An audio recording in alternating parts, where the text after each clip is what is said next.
शनी साहब, भारत के जो एक्सटर्नल अफेयर्स के मिनिस्टर्स हैं डॉक्टर जयशंकर, उन्होंने एक बुक लिखी है वाई भारत मैटर्स। बहुत सारे लोगों का कहना ये है कि जो भारत का वर्ड उन्होंने इस्तेमाल किया है, इंडिया का नहीं किया, कि वाई इंडिया मैटर्स। बेसिकली वो इंडिया की जो आजकल बात हो रही है कि जी इंडिया के कल्चर को एज ए सिविलाइजेशनल स्टेट के तौर पे और इंडिया की आइडेंटिटी के हवाले से भारत जो है वो बात कर रहा है। इससे पहले भी उन्होंने किताब लिखी थी the India way, strategies for an uncertain world. Birsa, जो मैं बात करना चाह रहा हूँ वो ये है कि पाकिस्तान के जो मेरी एक मेमोरी है, डिस्टेंट नज़दीक तरीन मेमोरी पिछले 20-25 सालों में, जब से मैंने पॉलिटिक्स को पढ़ना पढ़ाना शुरू किया, हमारे किसी फॉरेन मिनिस्टर ने किताब नहीं लिखी। हमारे यहाँ शाह महमूद कुरैशी साहब हुए हैं, इनार बानी खैर हुई हैं, ख्वाजा आसिफ हुए हैं, और इससे थोड़ा पीछे चले जाएं, खुर्शीद कसूरी ने आई थिंक कुछ थोड़ा सा बहुत किया था, मुझे याद आ रहा है। लेकिन वो कि ऐसी बात नहीं आई जिससे पता चले कि पाकिस्तान दुनिया को कैसे देख रहा है और पाकिस्तान को दुनिया कैसे देखे। ये जो दो तरीके हैं कि ये डॉक्टर जयशंकर की किताब में है कि वो बता रहे हैं कि दुनिया इंडिया को ऐसे देखे और हम दुनिया को ऐसे देख रहे हैं और ये तब्दीलियां चाहते हैं।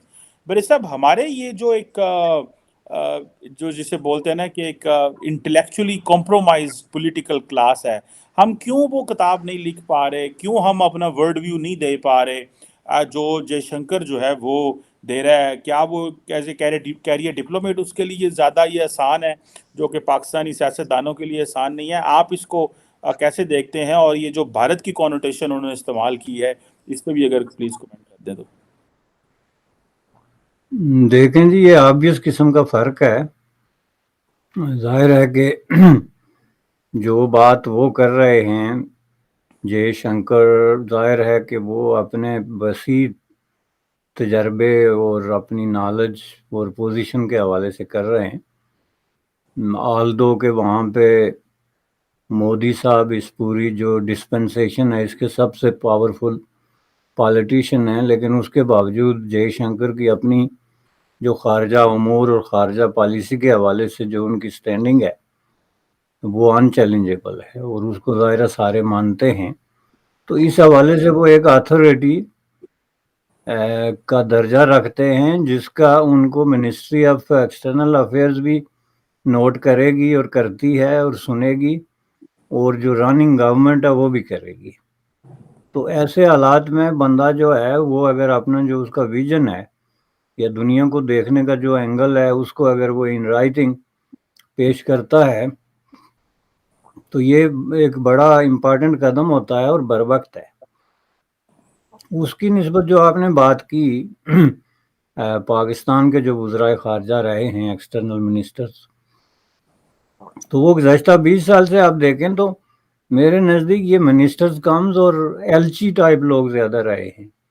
ये सिर्फ एस्टेब्लिशमेंट का पैगाम ले आने और ले जाने के लिए तैनात होते हैं। बिल्कुल क्रिटिकली अगर आप देखें तो उसमें उनके पास कोई ना उनकी अपनी को ओपिनियन होती है, ना विजन होता है, ना एक्सपीरियंस होता है, ना कोई चीज़ होती है सवाए खुर्शीद महमूद कसूरी के। वो भी एज ए पॉलिटिशियन या एज ए लॉयर आप उनका एक्सपीरियंस ज़रूर होगा, लेकिन एक्सटर्नल अफेयर्स में उस तरीके की वो कोई अथॉरिटी नहीं है। तो ये जितने लोग आपने गिने हैं, पहली बात ये है कि ये पार्टी जिस तरीके से लोगों को सेलेक्ट करती है, पाकिस्तान में जो पार्टी की चोटी की लीडरशिप है उसमें जो एहसास कमतरी है, उसके मारे हुए जो लीडर हैं वो हमेशा ऐसे हैंड पिक किस्म के बंदे को सामने लाते हैं खारजा पे या एक्सटेंस पे, इंटरनल अफेयर्स पे, जिसकी कोई बहुत बड़ी स्टैंडिंग ना हो ताकि वो उनके इशारों पे चले और जो वो कहें वही उस पर करे। तीसरा ये है कि आपको पता है कि ये गुज़श्ता 30 साल से पाकिस्तान में ये रवायत है कि जो मिनिस्टर ऑफ एक्सटर्नल अफेयर्स होता है और दो एक मिनिस्टर और जिनमें आप इंटीरियर भी और डिफेंस भी कह सकते हैं, वो एस्टेब्लिशमेंट का आदमी होता है। और ये काम बेनज़ीर के दौर में जब एक बाकायदा कॉन्फ्लिक्ट की शक्ल इख्तियार कर गया था, जब बेनज़ीर भुट्टो बाकायदा ये शर्त रखी गई थी कि हम आपको इक़्तिदार मुंतकिल करेंगे, लेकिन इसमें जो है ये मिनिस्टर होंगे हमारी तरफ से। तो ज़ाहिर है इस तरह के लोगों की ना कोई क्वालिफिकेशन होती है نہ ہی ان کا کوئی بہت بڑا کوئی دردمندانہ قسم کی اپروچ ہوتی ہے ورلڈ ویو پہ کہ وہ اس میں بےتابی یا بے چینی محسوس کریں اور اس کو وہ کتابی شکل میں سامنے لانے کی کوشش کریں. وہ کر رہے ہوتے ہیں جاب, اور اس کے جاب کے دوران ان کی جو لینگویج ہے اور جو ان کا پوسچر ہے وہ زیادہ اسٹیبلشمنٹ کی طے کردہ حدود کے ساتھ جو ہے وہ میل کھاتا ہے. اس میں اگر اینا ربانی خیر ہے تو اس نے اس کو ایک دو اگر کوئی ایکسٹرا آرڈنری کو کام کرنے کی کوشش بھی کی اگر, تو وہ بھی پیپلز پارٹی کی جو ایکسٹرنل پالیسی ہے اس کی حدود کے اندر تھی. شاہ میں منقریشی کا آپ دیکھ لیں 100% جو ہے وہ ایک ویو تھا جو اسٹیبلشمنٹ اور اس وقت کے پرائم منسٹر کے گرد گھوم رہا تھا. تو اس طرح جو ہے وہ آج تک پاکستان میں کوئی اس طرح کا وزیر خارجہ جو ہے وہ آیا نہیں سوائے ذوالفقار علی بھٹو کے. بالکل صحیح. اسی حد تک آپ کہہ سکتے ہیں کہ جن کا ایک دونوں طرف سٹینڈنگ بنتی تھی پالیٹکس میں بھی اور اسٹیبلشمنٹ کے اندر بھی ان کی ان روڈز تھی, تو انہوں نے ایک بیلنس رول پلے کیا اور وہ بہت بڑا پاورفل امپیکٹ تھا. کتابیں بھی لکھی لیکن ذرا لیٹ اور دوسرے انداز میں, لیکن ایز اے پرائم منسٹر جو فارن منسٹر جو ان کی سٹینڈنگ تھی اور جو ان کا کام تھا وہ اب تک بھی آپ کو کہیں نہ کہیں جو ہے وہ نظر آئے گا. تو اس کے بعد تو یہ ساری خانہ پوری ہے, وہ کہاں جے شنکر اور کہاں آپ جو ہے اس طرح کے ہمارے جو منسٹرز ہیں وہ وقتی طور پہ آئے ہوتے ہیں کوئی 6 مہینے کے لیے کوئی سال کے لیے. اب جس طرح کے پروسیس میں بلاول صاحب بن گئے تھے جو ایکسٹرنل منسٹر, اب ان سے کوئی توقع رکھے کہ وہ کوئی ویژن دیں گے خارجہ پالیسی پہ یا کتاب لکھیں گے تو یہ ممکن نہیں ہے. بنیادی طور پہ پاکستان کا سارا سسٹم جو ہے وہ اسی طرح کا ایک ڈیکے کا شکار ہے جس میں آپ کو یہ بھی ایک نظر آتا ہے, یہ ایک شعبہ ایک اس کی ایک مثال ہے, جسٹ ایک ریفلیکشن ہے, لیکن یہ زندگی کے ہر شعبے میں ہے. کسی بھی چیز کو اٹھا کے آپ دیکھ لیں تو وہ اس طرح کی جو ٹھوس قسم کی ایک اپروچ ہوتی ہے چیزوں کے بارے میں. اب جے شنکر کا ایز اے ڈپلومیٹ ایک باقاعدہ ایک بہت ہی میچور قسم کا اور ویل اسٹیبلش قسم کی ایک اپروچ ہے.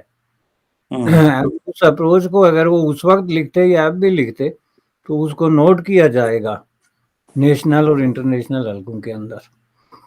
تو رہا سوال انڈیا اور بھارت کا, تو اس پہ ہم بہت دفعہ بات کر چکے ہیں جی کہ آفٹر آل یہ دونوں چیزیں جو ہیں یہ ہندوستان کے لوگوں کی ہیں, آپ اس کو انڈیا کہیں یا بھارت کہیں, اور آفٹر آل جو ہے وہ ڈیسائیڈ انہوں نے کرنا ہے کہ ان کو کون سا نام اچھا لگتا ہے اور کون سا آگے ہونا چاہیے کون سا پیچھے ہونا چاہیے. ابھی ریسنٹلی دیکھیں ترکی نے کیا یہ کام, ترکی سے ترکیہ بن گیا, ان کو اپنا کو ماضی کی کو بات یاد آ گئی تو کسی نے ان پہ اعتراض نہیں کیا, انہوں نے اس کو امپلیمنٹ کر دیا ودن 6 months. اب ہر آدمی جو ہے وہ ترکیہ کہتا ہے. تو اسی طرح بھارت کے اندر ایک بڑا آرگیومنٹ ہے کہ انڈیا کس چیز کو ریفلیکٹ کرتا ہے, بھارت کس کو کرتا ہے. تو میرے خیال میں بھارت کے زیادہ لوگوں کو یہ نام زیادہ پسند ہے, تو اس حساب سے اگر وہ اس طریقے سے اس کو انٹروڈیوس کرا رہے ہیں تو میں اس میں کوئی نہیں سمجھتا کہ کسی طرح کی کوئی جو ہے نا وہ کوئی قابل اعتراض بات ہے. بالکل ٹھیک ہے. विदेश मंत्री एस जयशंकर ने न्यूज एजेंसी ANI को दिए एक इंटरव्यू में अपनी किताब वाई भारत मैटर्स के बारे में बात की. इस दौरान उनसे पूछा गया कि उन्होंने ये पुस्तक किस नजरिए से लिखी है, शिक्षाविद, राजनीतिक या राजनीतिज्ञ. इस पर उन्होंने अपना जवाब दिया है. आपको बता दें कि विदेश मंत्री की ये किताब आज यानी 30 जनवरी को लॉन्च होगी. विदेश मंत्री ने कहा, इस पुस्तक को मैं तीनों का मिश्रण समझता हूँ. मेरे अंदर के राजनीति के पास क्षेत्र का ज्ञान और अनुभव है। मेरे अंदर के राजनेता को रोजमर्रा की दुनिया में इसे कम्युनिकेट करने की आवश्यकता महसूस होती है। अगर दो गाथाएं या दो कहानियां हैं जिनके साथ हम सभी बड़े हुए हैं तो वे रामायण और महाभारत है। हम अपने सामान्य जीवन में अक्सर इतने सारे स्वरूपों, स्थितियों और तुलनाओं का उपयोग करते हैं। अगर मैं आपसे एक बात करूं तो मैं वहां कुछ संदर्भ ला सकता हूं। मैंने इसका उपयोग लोगों को यह याद दिलाने के लिए भी किया है कि हम कई सहस्त्राब्दी पुरानी सभ्यता है। हम दुनिया पर चर्चा करते हैं तो क्या हम इसे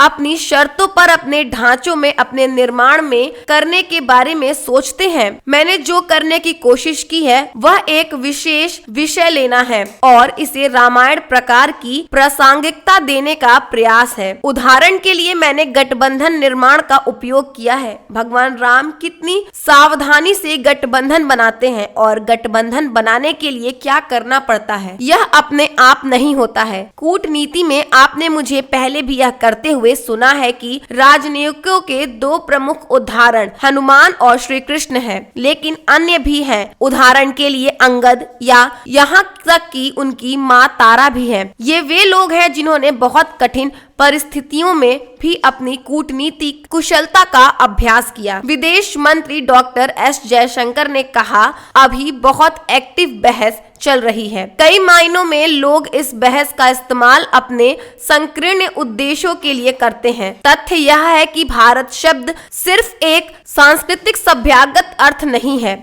बल्कि एक निश्चित आत्मविश्वास और पहचान भी है। और ये भी आप खुद को कैसे समझाते हैं और आप दुनिया को क्या शर्तें दे रहे हैं। यह कोई संकीर्ण राजनीतिक बहस या ऐतिहासिक सांस्कृतिक बहस नहीं है, यह एक मानसिकता है। अगर हम वास्तव में अगले 25 वर्षों में अमृतकाल के लिए गंभीरता से तैयारी कर रहे हैं और अगर हम एक विकसित भारत की बात कर रहे हैं तो यह तभी हो सकता है जब आप एक आत्मनिर्भर भारत हो।